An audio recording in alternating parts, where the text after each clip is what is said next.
Hello, Culture Matters podcast. I'm so excited to introduce you to our guest. Before I do that, here is a quote just for this episode. We shall never know all the good that a simple smile can do. Mother Teresa. Our guest today is a leader, a healer, a helper, an advisor, a problem solver, the founder of Raise the Bar Family Services, has been in and around helping others, it looks like their entire life, just about. Background in organizational studies and master's in nonprofit leadership, we'll talk about, but they actually founded an organization, I believe, with their family, helping those with disabilities. We'll get into in New Jersey and beyond, I'm sure. So thank you so much for coming on the show, Carly Forman Cohen. Thanks so much. I'm so excited, and of Thank course, I have to you. say, um, your father has been one of the biggest mentors, Oh, and it can't is really an ineffable relationship for me. oh, And good. yeah, I'm so excited to have you on the show because you're clearly a very brilliant and hardworking person for Oh, thank you. my preparations. Yeah. Yeah, thank you so much for having me. I'm very excited to be here.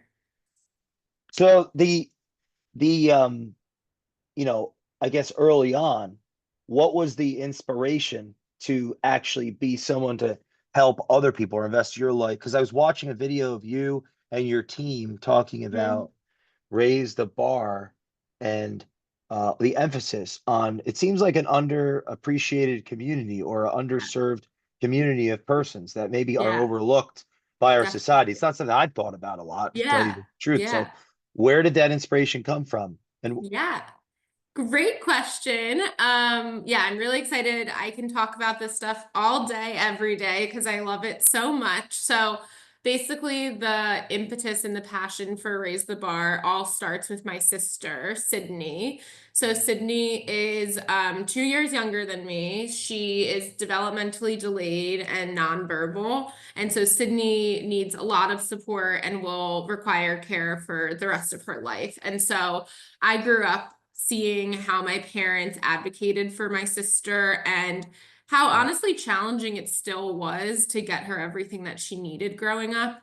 They say that the squeaky wheel gets the oil, and that is unfortunately really true in the disability space. So I always say my parents were like perfect to have a child like Sydney because my mom was a speech pathologist and grew up and like knew the whole world and how to get her what she needed. And my dad was successful in his business, so they were able to like, pay for things out of pocket because everything can be a fight with insurance. And there was just a lot of like privilege in that whole experience.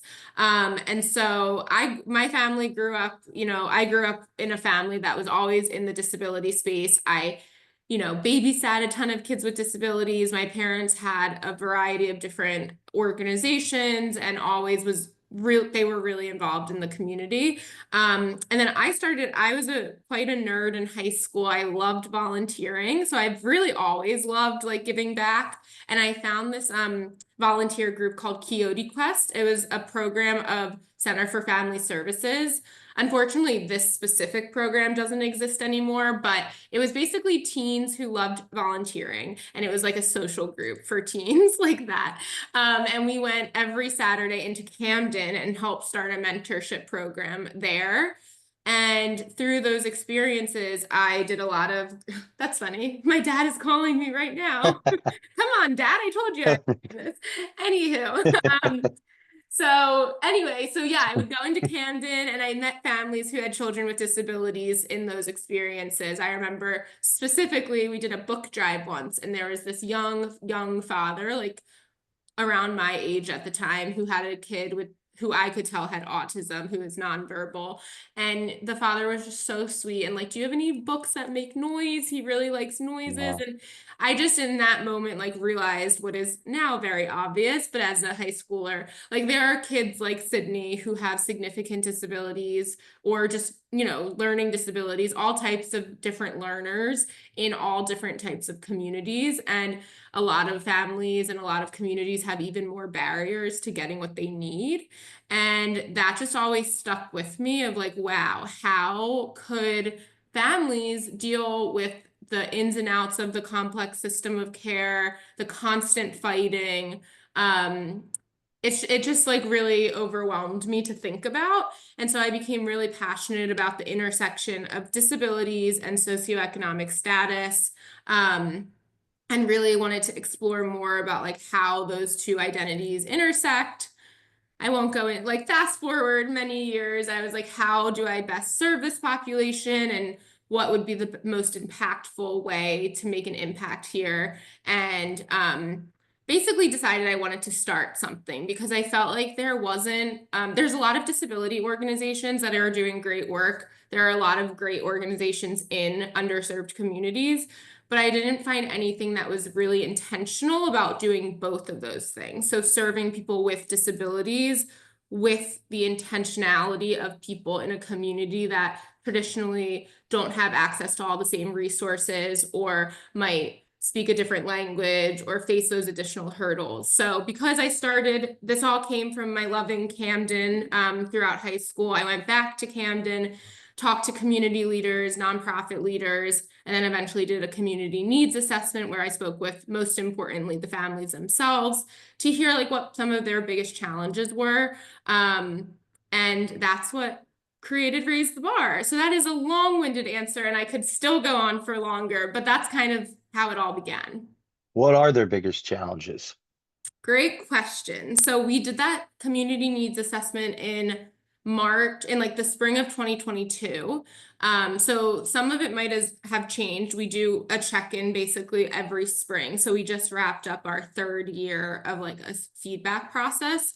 But I would say the consistent things that we heard then and still hear now is the need for more like social and recreational opportunities for children with disabilities in Camden, specifically in Camden, because transportation is a big challenge for our families. So even if it's in Cherry Hill or even if it's only 10 minutes away, it might not be accessible for the families to get to. So really thinking about socializing and recreation opportunities in the city specifically that are accessible for kids with disabilities. That was a big one. Time off from caregiving is a huge one. So respite care. So parents felt Mm. like they didn't have babysitters or people that they could trust to leave their kids with, and they're just burnt out and overwhelmed. And then the last thing that we really like tried to do through all of our programming is just like a one-stop shop. Like there are so many there's so much information out there. There's so many places, there's so many resources in a lot of ways, which is great, but it's very confusing to navigate. So they want like one place where they can get answers and get like a trusted resource for like, my kid is going through this challenge, or I'm trying to get this diagnosis, or all of these things. Like one place where we might not have all the answers, but we can direct them to the right place that would. How does someone that's working, just to keep up and keep their life, keep the lights on, keep food in the Yeah. refrigerator, even take on another human being at that level that it, Yeah. It's hard. It's hard. It's a lot of, well, because the reason I asked as a lay person, I'm yeah. thinking, somebody has a baby Mm-hmm. and, you know, clearly like that's a very hard thing to do. Right. You could wake up in the middle of the night Yeah. and now how do you go to work? People get burnt out. You see them when they have kids, Right. but an adult that is, that never ends in a sense. Yeah. Yeah. So how Yeah. do people even do that? I'm thinking it's clearly you're helping something that's very important to help if people don't have the resources to actually bring in the staff or bring it. But Mm-hmm. if you can expand on that a bit, like what toll Yeah. does that take on a human on the person that is able, Yeah. air quotes, And the because caregiver. Yeah. So many things. I mean, first of all, just as you said, like raising a child, period, any child is hard and expensive. And so when you have a child with disabilities, research shows that it's 4 times more expensive to raise a child with disabilities than a child wow. that's neurotypical.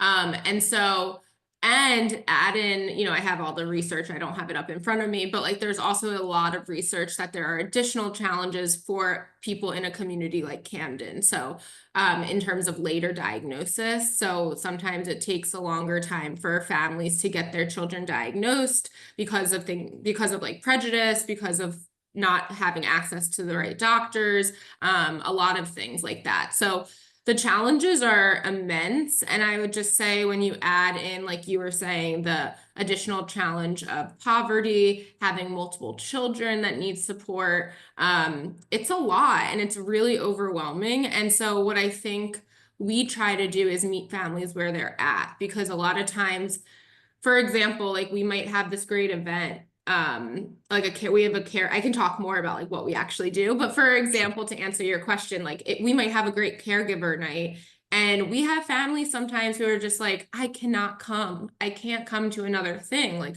I'm at my wit's end.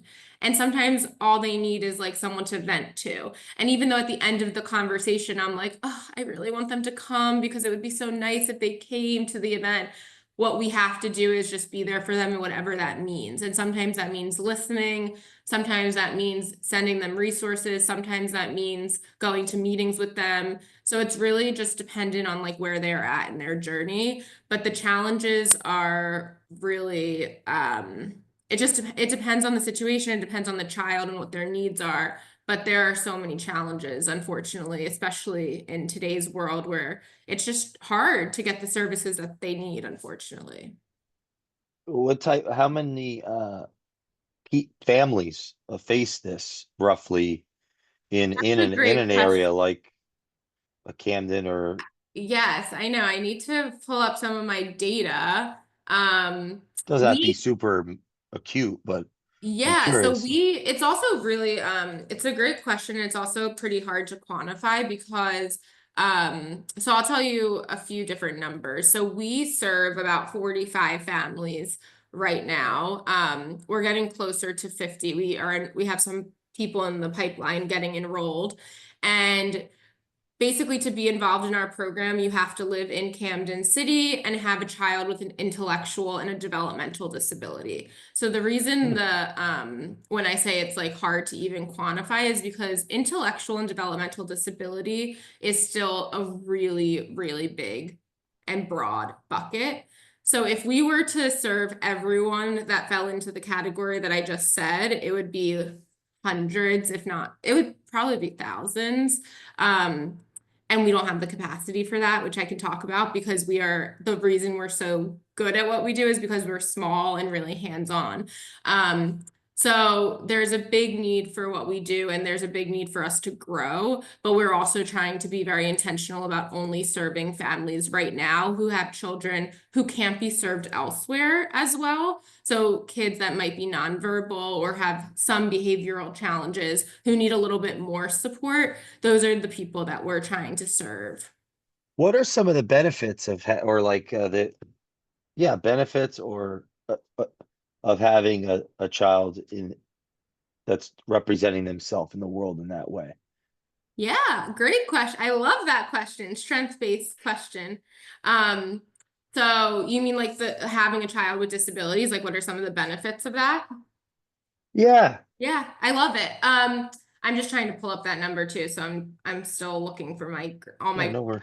all my grant proposals have all the like numbers, so Oh I'm pulling wow. it up to reference. But to answer your question, I love the question because a lot of times, and that actually I'm gonna go on a little tangent, but it's No. related because one of the things that we also do at Raise the Bar is we're really trying to teach people about disabilities and about inclusion. And so we do some trainings in the community for different nonprofits, different corporations, all about what disabilities mean and what ableism is. And so ableism is really the prejudice against people with disabilities.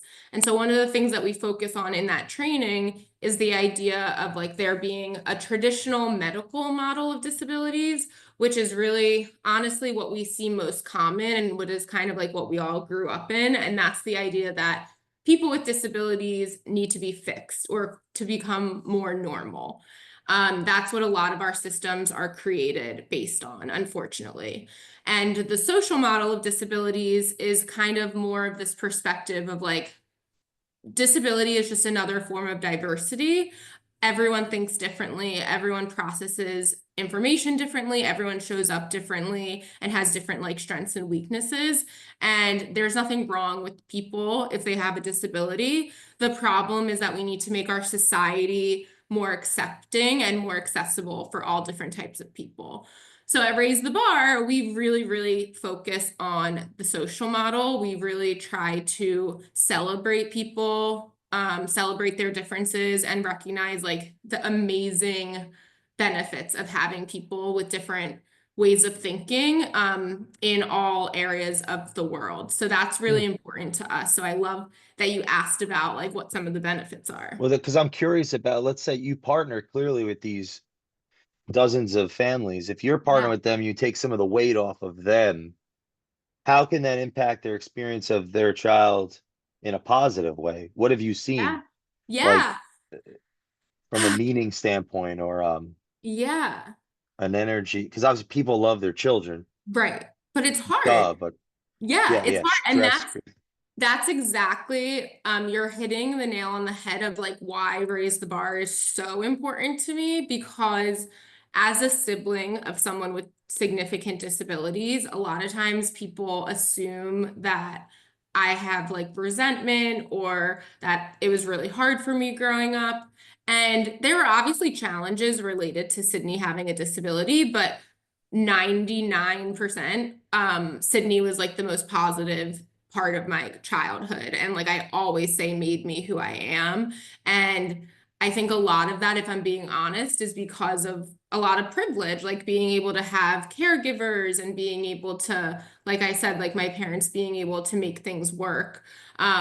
And so the reason Raise the Bar is so important to me is because that should not be like a thing of privilege. Like that should be, everyone should have enough support in their families that they can see like the blessings of having someone like Sydney. And for me, having someone like Sydney just taught me so much about, I don't even know, like resilience and the important things in life and overcoming what some people might perceive as hardship.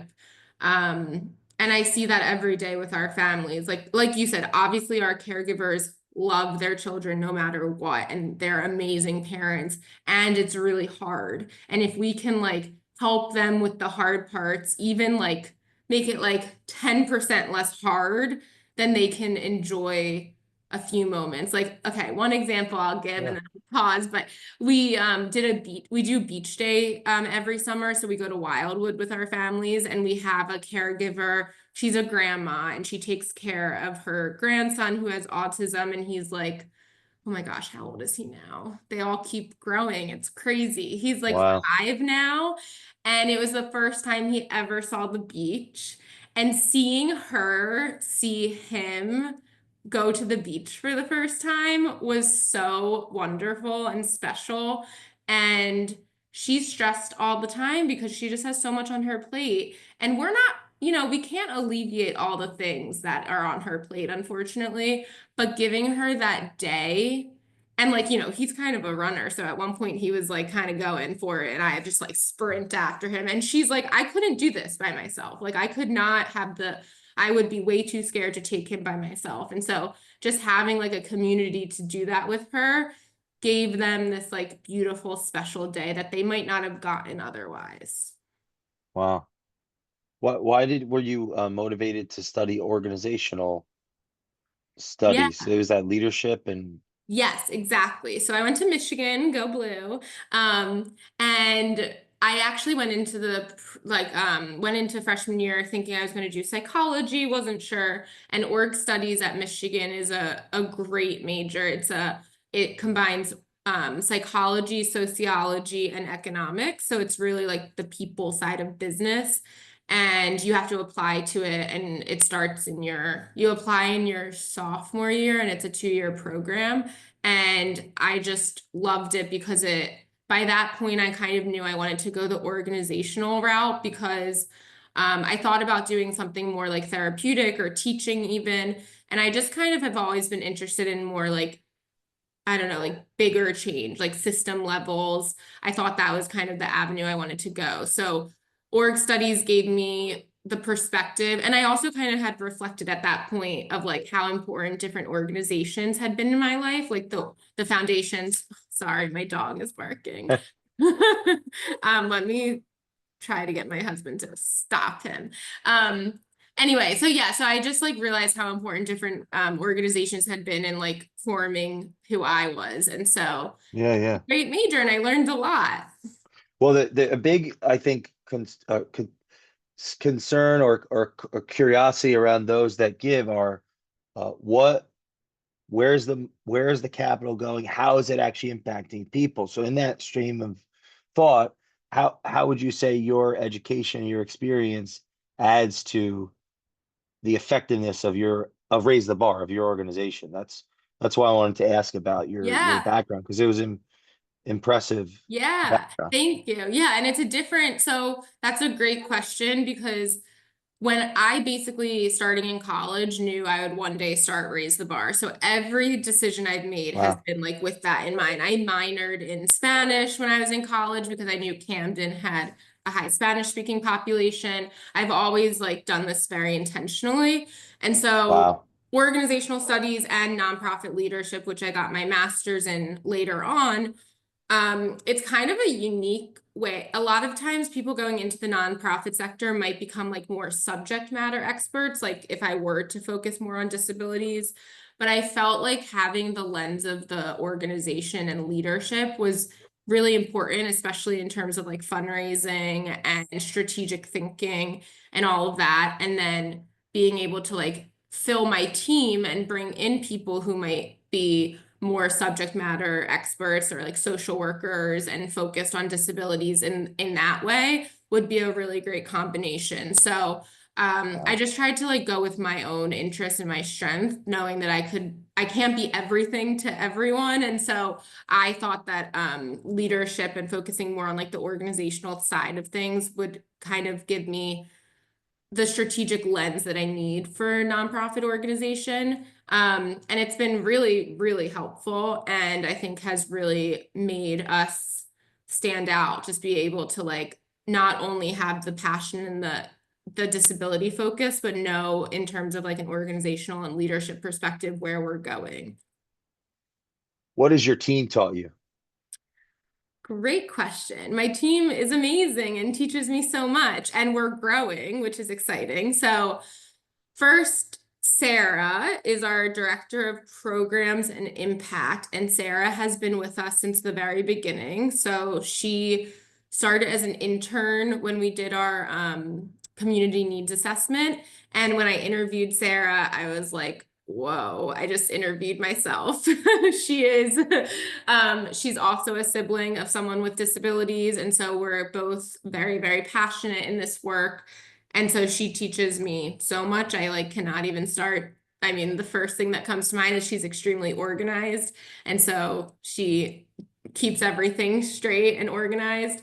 And she's been incredible. And then we have Maria, who joined us almost 2 years ago, which is crazy how time flies. And she is just incredible as well. And she's really, first of all, she's from Camden, which is extremely important to us. And like I recognize as the leader of the organization that I am not from the community. I'm from close by, but I'm not from the community. And so it's really important to me to have people who are from the community as part of our organization. And so Maria has brought such an expertise and she has learned so much about the disability space and is now just like such an integral part of our community. So they teach me things every single day.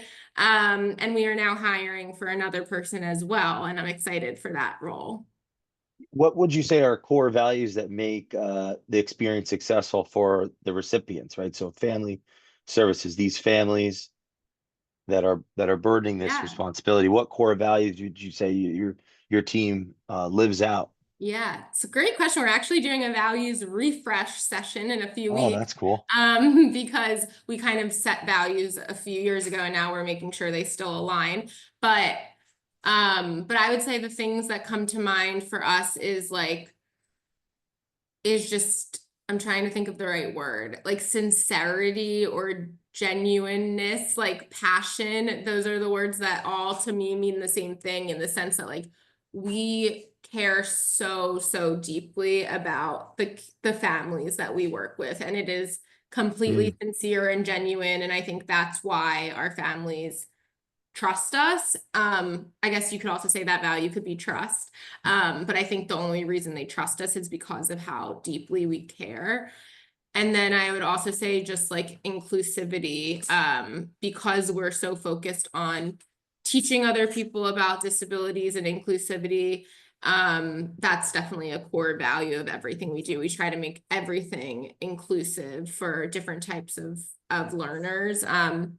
And then I'm trying to think if there's other, I'm sure there are so many other values that I should say, but those are the ones that come to mind. I think, mm. and just being, I would say the last one is just being reliable. Like we've really, and this is why we can't grow too fast, too large, too fast, because reliable is important. Like we try to always get back to families when we say we're going to. If we don't have an answer, we'll find it. Being like a reliable resource is really important to us, Why? Why? because so many people or places aren't.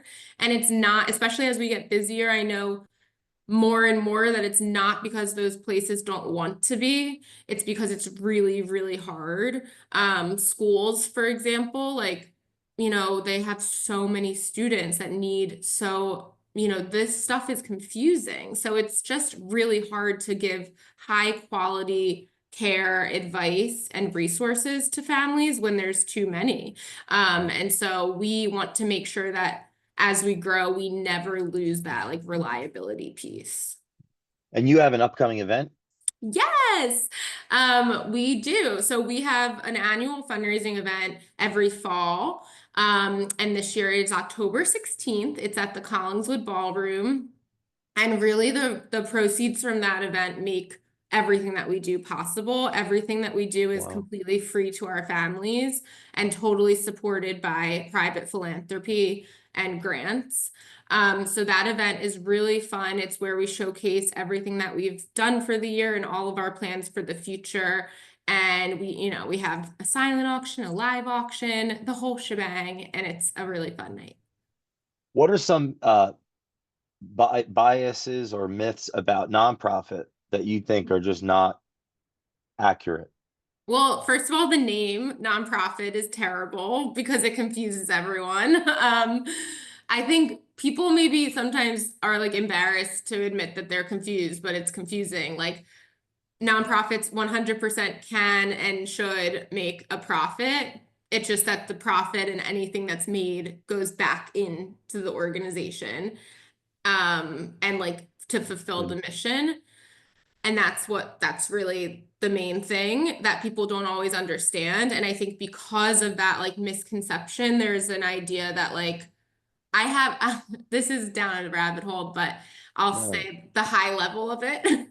I think a lot of times funders don't truly understand the importance of quote unquote overhead, because a lot of times people, this is a big topic in like philanthropy. Um, People don't traditionally want to support like salaries or rent or things that aren't as exciting as like programming. But programming does not happen without any of those things. And I think that's something that like trust-based philanthropy is a movement that's getting better at like teaching some of that. And that's just the idea that like we can't hire people if we don't have that funding. We can't keep the lights on without that funding. And all of that type of support makes the mission possible. So those are some common misconceptions. I think the biggest thing is just like that we need to be financially stable so that we can keep doing what we're doing. The only difference between us and a for-profit is that all of the money that we raise or make in any way goes right back into like fulfilling our mission. But that includes paying people for their time, because the people are the ones who are doing like the hard work. Yeah, what would you say? Because you also had a background in consulting nonprofits. Yes. Yeah. So, um, what did that teach you, and how has that empowered you to really build this? Yes.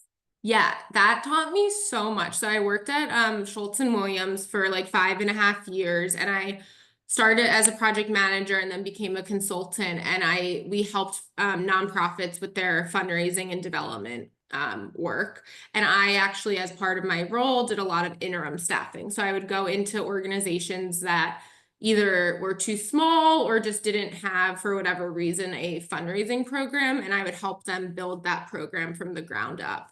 So I cannot even express how much I learned from that. And I know that I don't know if I could have really raised the bar off the ground without that background, because fundraising, someone always says, I think it's Denise Monahan has said it a few times recently when I met with her and a few other people, but they always say no mission, no money, no mission. And that's like something that years ago I probably would have been like, no, like I don't like that, but it's so true. And so having the skills and the background from Schultz and Williams on fundraising and how to fundraise in the best way is really critical. And I do all the grant writing and really most of the fundraising for Raise the Bar. So that's been essential in getting us off Well, the ground. how important is it to be able to do a grant? What is a grant? Our audience may not know. Yeah. Those are some of behind the scene things that make it Yeah, work. So what is definitely. that? How important is to be able to write Yeah. those? And It's so important. So the grants are it's like it can be a grant can be from a private foundation, a corporate foundation, or like a government grant. And so there's a lot of different types of grants, and all types of grants have really different processes and applications. So right now we mostly do like private grant foundations and corporate foundations. We haven't yet gotten into the government grants because they can be pretty cumbersome, and we just need to make sure we're ready on like the reporting side of things.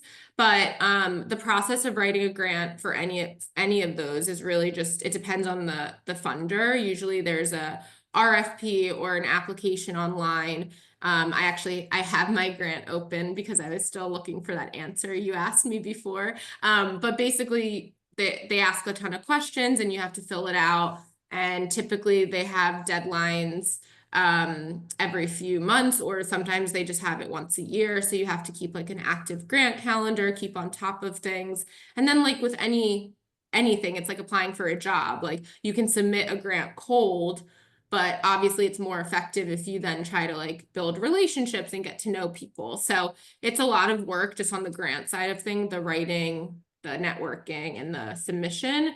And then there's reporting, making sure that you tell the funder how things are going. Some grants have like formal reports that are required. Some don't, but you should always try to keep them in the loop. And none of that grant stuff is even talking about the fundraising event, which is kind of separate. So fundraising it's a lot of work. And that's what I learned at Schultz and Williams, just how much work it can be and how important it is. yeah, so actually, I want to ask about this. Those that give, what's in their interest? What are the benefits of giving? From Yeah. your experience interacting with Mhm. all these different donors, why do people Yeah. give to causes? What's in it for them? That's a great question. And like really at the core of fundraising, and at the core of so many things is relationships. So first, people give, and what they get from it is, well, sometimes just like if they volunteer, and so they're not only giving their money, but they're also giving their time. And so then they get so much from that experience because they can see, the mission in action. They build relationships with the people that they're helping, and they can see like where their dollars are going. But obviously like from sponsorship opportunities, there's some more like transactional, like we put people's logos on our website and we put people's logos on the stuff for the event. So there's different like types of things you get back from donating, both like marketing type things for businesses, but then also on the individual level, just like, I would say, okay, the thing that's very different about donating to Raise the Bar compared to some other places, which, all causes are important. And I'm a strong believer in like a rising tide lifts all ship. I don't see places as like competition at all. But I would say because we're super small and we're so new, what's exciting about donating to somewhere like Raise the Bar is that your contribution can make a really tangible change and really tangible impact. We want thought partners. So it's not just about giving money, it's giving expertise. We have a board, we have committees of the board. I have probably too many mentors at this point to name, which I think is a good problem to have for the most part.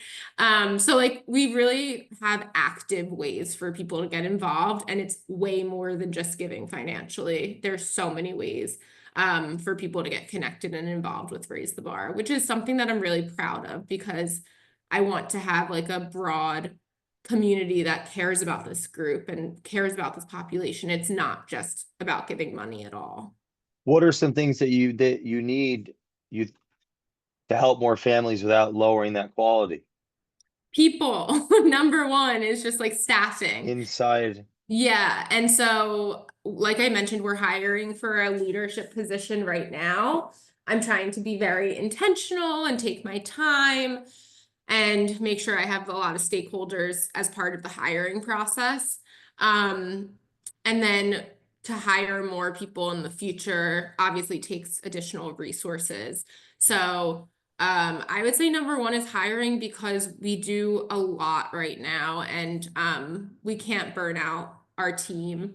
There's only 3 of us. And so we really, I think in the next few years, plan to hire, not a crazy amount, but slowly but surely.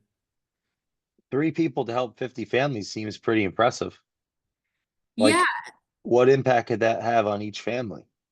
Yeah. Well, If I guess, I'm thinking if I'm have this person to take care of, like I can't go to work, right. or because you're saying that you're serving. I want to make sure I follow the audience. Yeah. The your Well, maybe, clientele yeah. or a family that has a child or an adult that needs Mhm. extra help, they also have to work and take care of their own life. And Yeah. you're 100. partnering up with them, three Yeah. people, and uh, Yeah, which is a lot. So I guess I feel like this is a good time, if it sounds good to you, where I can tell you a little bit more detail about like the programs we offer. yeah, please, yeah. Okay, because I feel like it's abstract right now, but I can tell you like what we actually do and then what we like want to do more of as we grow.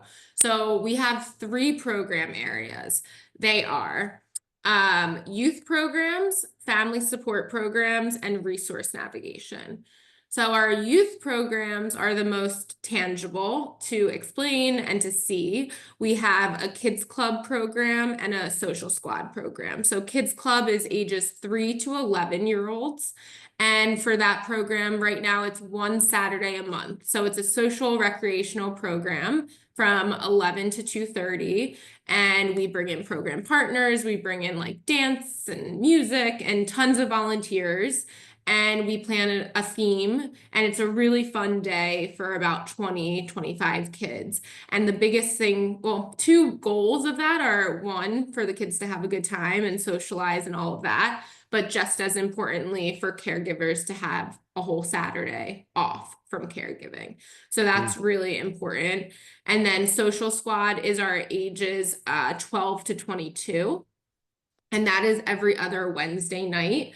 And it's similar, it's a social program, but we also do more like life skills in there. And it's amazing. It's an amazing group of young adults. And we are also expanding that program in the fall to do some more field trips in the community where we intentionally teach like financial literacy and stranger danger, those life skills. And we actually just got a grant from TD Charitable Foundation to support that program. So that's really exciting. And so that's Social Squad. So those are our youth programs. Then we have family support programs, which include community events. So we just had an end of year picnic. We do a few like fun community events just to build the sense of community among our families. And then the big part of family support is caregiver programs. So we do a caregiver night every month, and it's either a workshop, which teaches them, whatever they want to learn. They ask for specific things, but some examples are like behavior intervention, like how they can better support their children through behaviors, financial planning specific for disabilities, stuff like that. And then we also do we alternate that with like a self-care night. So we'll bring in like a massage person or a meditation teacher and just do like a self-care night for families, for the caregivers. And we provide childcare during that and dinner. Well, basically all of our programming has food because everyone needs food. And then for family support, those are the two things right now. We have ideas for growth, but I won't go there for now. The last area is resource navigation, and that is what we're hiring for right now, someone to like lead that program area. But right now we do a lot of support. This is the area that's navigating the complex system of care, whether it's in the school system, so going to IEP meetings, which is like the individual education plan for their children, helping them as they age out of the school system, like what comes next, doing government applications. That this is like the really, really hands-on work, and that is why we are hiring for someone to help us with Mm, that. So those are all the things that we do in an overview. wow. Where is it in 20, 35? Ooh, 2035. I think in 2035, we may have our own building of sorts. I don't know. That's like in the next 5 or so years, I hope, 5 to 8. I would love to have more space to do all of the things and like a dedicated space. I think by 2035, we have more staff to be able to do all the things that I just said and more. Um, and to do them all with like the incredibly high quality that we do now. I didn't even mention we have 2 camp programs this summer too. So if you want to volunteer, that's another one. But in 2035, I think we'll have more programming for 21 plus because that's a huge need in the community. And yeah, I mean, I think those are the big things, like having a dedicated space and then just having more manpower to do the things that we're doing and serve more people. I would hope by 2035 that maybe our family number is up to 100. That seems a little ambitious, maybe 75. Um, but we'll see. We have a 3-year strategic plan right now, so we're very focused on 3 years at a time. But I do a lot of zooming in and zooming out. So I'm Mm, constantly like in the weeds, helping families, going to IEP meetings and all of that. And then 5 minutes later, I'm like, where could we buy a building? Or, I have to kind of like go back and forth. So it's on my mind all the time. growing up, what would you say you learned from your parents that you've been able to that's influenced you in a Yeah. constructive way with these endeavors? So you said your mother was taking care of Cindy, your Yeah. father was working, they were working together to figure this out.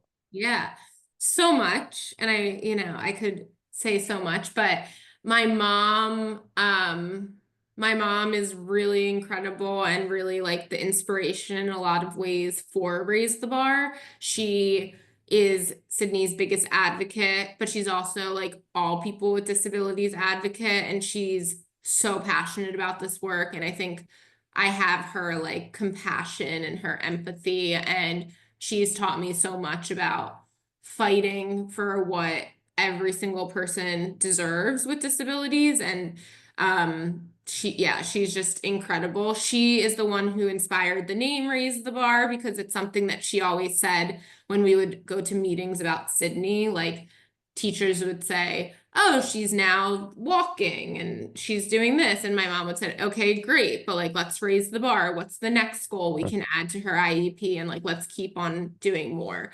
So my mom is incredible. My dad is also incredible in a lot of different ways. He is so driven, and like when he has an idea, he just runs with it, and he's not scared of big ideas. And I think he's so entrepreneurial, obviously, like with his background, and seeing how he was able to like have this vision from a young age and start something, I think gave me the idea and the belief that I could do it too. And I mean, more than anything, my dad just like supports me so much and like is so proud of what I'm doing and lends me so much advice. So I think I've learned the grit and the like just working hard from him. So they've both taught me so much, and they're both so supportive and involved and raise the bar.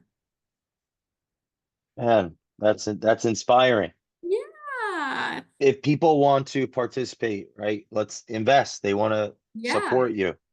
How do they do it right now from here? They want to support this cause. They have a calling Yeah. to it. What's the fastest Definitely. way to get involved? So They many. want their um life to have more meaning by making it more than just whatever they hate, you know. Yeah. Yeah. So there's, like I said, there's so many ways to get involved, which is why Raise the Bar is exciting.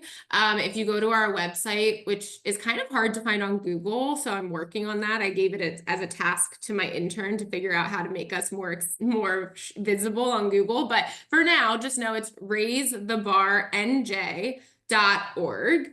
And we have an event page. So it's /RTB event, or you can just go to get involved and go to our annual celebration page. And that is all about coming to that event that we talked about on October 16th and becoming a sponsor. But we also, like I said, really need volunteers for everything that we do. So there's also a sign up form for volunteers on the website. If you are ever in doubt, you can always reach out to me if you want to talk through like getting involved or just want to learn more. I am more than happy to like meet anyone. I love telling people about Raise the Bar and kind of finding like a niche that they might be able to help with. What have you seen it do for volunteers? We Like them, have their self, their Yeah, we like, have such incredible volunteers. I can't even say enough about it. We just did a volunteer appreciation dinner, actually. We have some volunteers who have been with us at like pretty much every event since the beginning. And what it does for them, it just they have such beautiful relationships with our families and with our kids, and they have seen them grow, especially because for our kids club program, the one that's on Saturdays, we often pair people one-on-one.